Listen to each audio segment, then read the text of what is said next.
Hi guys, welcome back to part 2 of Istanbul aquarium. पिछले part को आप लोगों ने बहुत पसंद किया, बट ट्रस्ट मी, अभी तो सिर्फ शुरुआत है। आज हमारी एंट्री हो रही है इस बेहद ब्यूटीफुल और मैजिकल जेलीफिश जोन में। क्या आपको पता है कि जेलीफिश के पास ना तो दिमाग होता है, ना दिल, और ना ही बोन्स। इट्स क्रेजी ना, राइट? ये 95% पानी से बनी हुई होती हैं। इन्हें ऐसे स्मूथली फ्लोट करते हुए देखना बहुत ही रिलैक्सिंग लगता है। जेलीफिश के बाद हम थोड़े से आगे बढ़े तो हमें दिखी अजीबोगरीब snake fish. Look at this guys, ये देखने में बिल्कुल एक लंबे स्नेक की तरह लगती है और रॉक्स के बीच में छुपी हुई होती है। पहली नज़र में तो कोई भी डर जाएगा। It's super creepy but equally fascinating.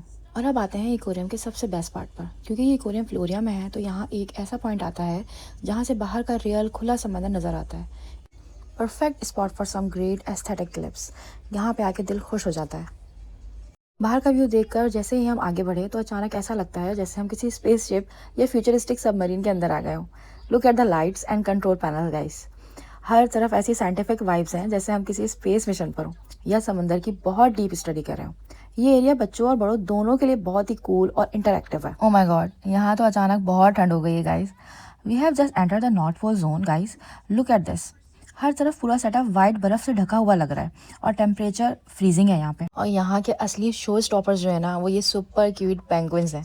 इन्हें इन आइसी वाटर में स्विम करते हुए देखना, फनी वे में चलते हुए देख कर वाकई दिल खुश हो जाता है। इस्तांबुल की गर्मी में फ्रीज करने का ये एक्सपीरियंस बहुत ही अमेजिंग है। चलिए ठंड से ज़रा बाहर निकलते हैं और अब एक्सप्लोर करते हैं मेडिटेरियन सी को। इस रीजन की सबसे स्पेशल बात यहाँ की इनक्रेडिबल मरीन डाइवर्सिटी है। यहाँ आपको वो यूनिक सी क्रिएचर्स और फिशेस दिखेंगी जो तुर्की की सराउंडिंग सी में पाए जाते हैं। ये ह्यूज रॉक्स और उनके बीच तैरती है कलरफुल फिशेस। मुझे तो ऐसा लग रहा है जैसे हम खुद ओशन की डेप्थ्स में वॉक कर रहे हैं। The view is absolutely breathtaking. We have spent almost 3 hours in this aquarium, and there is still so much that I haven't shown you yet. The aquarium is huge, and the most exciting and beautiful parts are still left to cover. So I will show you everything else in the next part. Stay tuned for part 3, but follow me first. Thank you. Bye bye. Hi guys, welcome back to part 2 of Istanbul aquarium. पिछले part को आप लोगों ने बहुत पसंद किया, but trust me, अभी तो सिर्फ शुरुआत है। आज हमारी एंट्री हो रही है इस बेहद ब्यूटीफुल और मैजिकल जेलीफिश जोन में। क्या आपको पता है कि जेलीफिश के पास ना तो दिमाग होता है, ना दिल, और ना ही बोन्स। इट्स क्रेजी ना, राइट? ये 95% पानी से बनी हुई होती हैं। इन्हें ऐसे स्मूथली फ्लोट करते हुए देखना बहुत ही रिलैक्सिंग लगता है। जेलीफिश के बाद हम थोड़े से आगे बढ़े तो हमें दिखी अजीबोगरीब snake fish. Look at this guys, ये देखने में बिल्कुल एक लंबे स्नेक की तरह लगती है और रॉक्स के बीच में छुपी हुई होती है। पहली नज़र में तो कोई भी डर जाएगा। It's super creepy but equally fascinating. और अब आते हैं इकोरियम के सबसे बेस्ट पार्ट पर। क्योंकि ये इकोरियम फ्लोरिया में है तो यहाँ एक ऐसा पॉइंट आता है जहाँ से बाहर का रियल खुला समंदर नज़र आता है। Perfect spot for some great aesthetic clips. यहाँ पे आके दिल खुश हो जाता है। बाहर का व्यू देखकर जैसे ही हम आगे बढ़े तो अचानक ऐसा लगता है जैसे हम किसी स्पेसशिप या फ्यूचरिस्टिक सबमरीन के अंदर आ गए हों। Look at the lights and control panel guys. हर तरफ ऐसी साइंटिफिक वाइब्स हैं जैसे हम किसी स्पेस मिशन पर हों या समंदर की बहुत डीप स्टडी कर रहे हों। ये एरिया बच्चों और बड़ों दोनों के लिए बहुत ही कूल और इंटरैक्टिव है। ओ माय गॉड, यहाँ तो अचानक बहुत ठंड हो गई है guys. We have just enter the north pole zone guys. Look at this. हर तरफ पूरा सेटअप वाइट बर्फ से ढका हुआ लग रहा है और टेम्परेचर फ्रीजिंग है यहाँ पे। और यहाँ के असली शो स्टॉपर्स जो है ना, वो ये सुपर क्यूट पेंगुइन्स हैं। इन्हें इन आइसी वाटर में स्विम करते हुए देखना, फनी वे में चलते हुए देख कर वाकई दिल खुश हो जाता है। इस्तांबुल की गर्मी में फ्रीज करने का ये एक्सपीरियंस बहुत ही अमेजिंग है। चलिए ठंड से ज़रा बाहर निकलते हैं और अब एक्सप्लोर करते हैं मेडिटेरियन सी को। इस रीजन की सबसे स्पेशल बात यहाँ की इनक्रेडिबल मरीन डाइवर्सिटी है।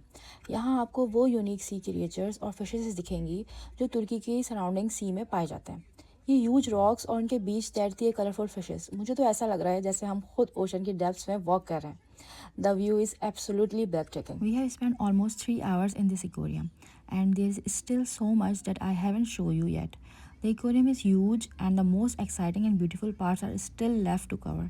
So I will show you everything else in the next part. Stay tuned for part 3, but follow me first. Thank you. Bye bye. कुछ साल बाद जब पीछे मुड़कर देखें तो दिल में कोई पछतावा नहीं होना चाहिए। हम नहीं चाहते कि कल को हमें गिल्ट हो कि हमने अपने बच्चों को वो बचपन नहीं दिया जो उन्हें मिलना चाहिए था। बचपन एक ही बार आता है और ये इतनी जल्दी चला जाता है कि पता ही नहीं चलता। बस यही वजह है कि हम हर जगह जाते हैं और बच्चों को घुमाते हैं ताकि वो दुनिया देख सकें। इस मैसिव फिश टनल के अंदर कदम रखते ही ऐसा लगा जैसे we are literally walking on the ocean floor. और हमारे ठीक ऊपर से बड़ी बड़ी शार्क्स और जायंट रेस स्विम करती हुई जा रही थी। आई मीन इतनी करीब से ये सब देखना वॉज एब्सोल्युटली अनरियल। और फिर थोड़ा आगे बढ़ के हमारी नज़र ये एक अमेजिंग शिपरैक जोन पे पड़ी। ये शिपरैक जोन बहुत मिस्टीरियस और अजीब सा था। ऐसा लगा था हम किसी पुरानी मूवी की सेट पर आ गए हों और जहाँ शूटिंग चल रही है। यहाँ पे जो है किड्स के लिए एक स्विंग भी बनी हुई थी। उन्हें वहाँ झूला झूलते और खुशी से एंजॉय करते देखकर अजीब सा सुकून मिला।